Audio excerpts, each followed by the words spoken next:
जी। हे परमपिता परमेश्वर, ये अधम आपके सामने बैठने लायक नहीं है। शराब, मांस, अंडा, गुटखा, तंबाकू, सिगरेट आदि कर्म करता था। आपसे दोस्ती हुई, राधा रानी का नाम मिला, आपसे जब से मिला हूं ये सब गायब हो गया। ये महाराज सब छोड़ दी।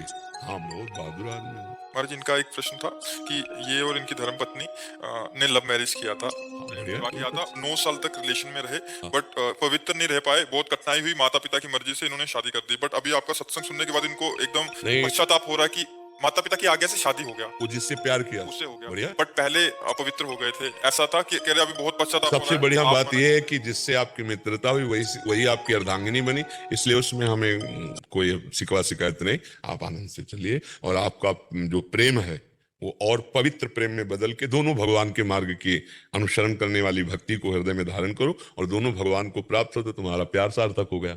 दोनों एक ही जगह पहुंच जाओगे श्री भगवान के पास। आजकल जो प्यार होता है ना वो सब दिखावटी और नौटंकी नाटक होता है। वासना की पूर्ति की, फिर ब्रेकअप ब्रेकअप ब्रेकअप कहते हैं। ये ब्रेकअप मतलब शरीर को तुमने क्या समझ रखा है? दोना पत्तल समझ रखा है? अरे जीवन चरित्र है।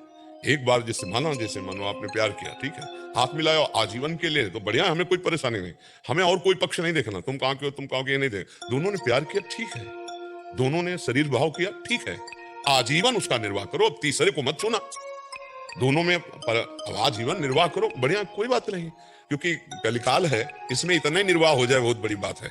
अब ये तो नहीं है कि थोड़े दिन हमारा मनोरंजन, वो आजकल जो चला क्या लिव इन रिलेशन, बोले अब हमारी नहीं बनी। अरे ऐसी तैसी तुम्हारी बनी नहीं, तुमने शरीर को खिलवाड़ समझ रखा है। ये कौन सा मतलब संविधान चला, हमारी तो समझ में आता है कि यार महीना 2 महीना तुम्हें रखा, इसके बाद बोला हमारी पसंद के लिए, फिर इनको रखा, फिर हमारी पसंद के लिए। ये तो पूरा जीवन मनोरंजन में कट जाएगा। और उसकी हालत क्या हुई जिसको तुमने कह दिया पसंद नहीं, तो मतलब ये क्या रह गया, उसका जीवन क्या रह गया, तुम्हारा जीवन क्या? क्यों लिव इन रिलेशन का मतलब यही तो है ना। हमें जैसा बता गया, हमें तो पता नहीं। अंग्रेजों का चाल चलन। हाँ, अंग्रेजों का चाल चलन। कल वही तो एक आए थे, कह रहे थे भारत को विश्व गुरु बनाना है। वो कह रहे थे भारत को विश्व गुरु बनाना है, ऐसे भारत विश्व गुरु बन जाएगा। बेविचार नहीं बढ़ रहा हमारे भारत में, सोचो तो हम कैसे विश्व गुरु बन सकते हैं? कैसे बन सकते हैं जब हमारे घर में ही पोल है? हम घर के गुरु तो बन नहीं पा रहे। विश्व को अपने प्रताप से, जैसे विवेकानंद जी गए ना तो कुछ मिनट तक सबको समाधिस्थ कर दिया, शून्य पे स्थित कर दिया। भारत का ऋषि गया तो किसी को होश ही नहीं रहे। और ये कहा मेरे बहन और भाइयों अंग्रेजी से ना, तो सबके चित्त में ऐसे लगा कि एकदम लूट लिया। और वो नव युवक शरीर, वो तेज, वो ब्रह्मचर्य, भारत का जो ऋषि है उसका प्रभाव है।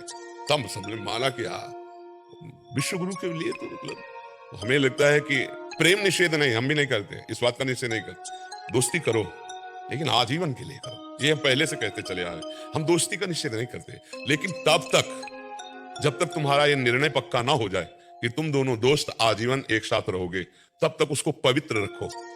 अगर कहीं तुम्हारा मन बदल गया तो वो पवित्र जीवन लेके दूसरे की सेवा में तो जा सकती है, वो अपने अनुकूल वर्ण कर सकती है आप। फिर इसके बाद जब तुमने शरीर का प्रयोग कर लिया, फिर अब तुम्हारी पसंद नहीं रह गई, फिर तो तुम्हारे को स्वीकार ही करना होगा। ये नियम होना चाहिए। अब जो चल पड़ा है कि भाई हमारी पसंद, और लव मैरिज करने के बाद 1 साल के बाद तलाक, ये लव मैरिज किसे कहते हैं? क्या मतलब हुआ तुम्हारे लव का, तुम्हारे प्यार का, कि 1 साल रहे इसके बाद दोनों में झगड़ा हो, दोनों में तलाक? कैसा लव मैरिज भाई? प्यार का मतलब क्या होता है? तो आजकल के बच्चों का थोड़ा लव समझना चाहिए। आपको तो धन्यवाद है कि कम से कम उसका निर्वाह कर रहे हो, और आजीवन निर्वाह करना, और दोनों भगवान के मार्ग में प्रीता से चलना। भगवान का आश्रय लो और सुखी जीवन व्यतीत करने के लिए सहनशील बनो। उसकी गलती को आप सहन कर जाओ, आपकी कटुता को वो सहन कर जाए। गुस्सा आ जाता है। छोटी मोटी आपस में बातें होती रहती हैं, उनको सहा जाता है।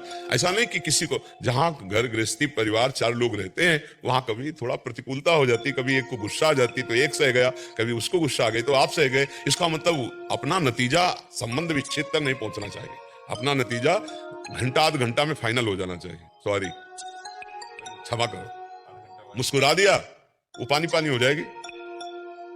अब आपको ये लग रहा है मैं पति हूं, मैं कैसे क्षमा मांगू, तो वो कौन है? वो भी तो परम पति का अंश है, कोई अंतर थोड़ी है, वो भी तो दैवी शक्ति है। जब आपसे गलती हो गई तो आप राधे श्याम, उनसे गलती हो गई तो आपको, तो बढ़िया प्यार में जिंदगी। और गलती क्या है, थोड़ी थोड़ी मन की प्रतिकूलता को तो सहना चाहिए एक दूसरे से, और नाम जप करो, बढ़िया चलो। सच्चे भी रही हो कि अपने अंदर के विकारों को मिटा दे। जैसे काफी बातें आप बताए कि हमने छोड़ दी, अब अंदर की और बातें जो अध्यात्म में विघ्न डालने वाली, धीरे धीरे उनको समझते हुए त्याग करते, भगवान की प्रसन्नता ही, भगवान का साक्षात्कार ही मानव जीवन की पूर्णता है।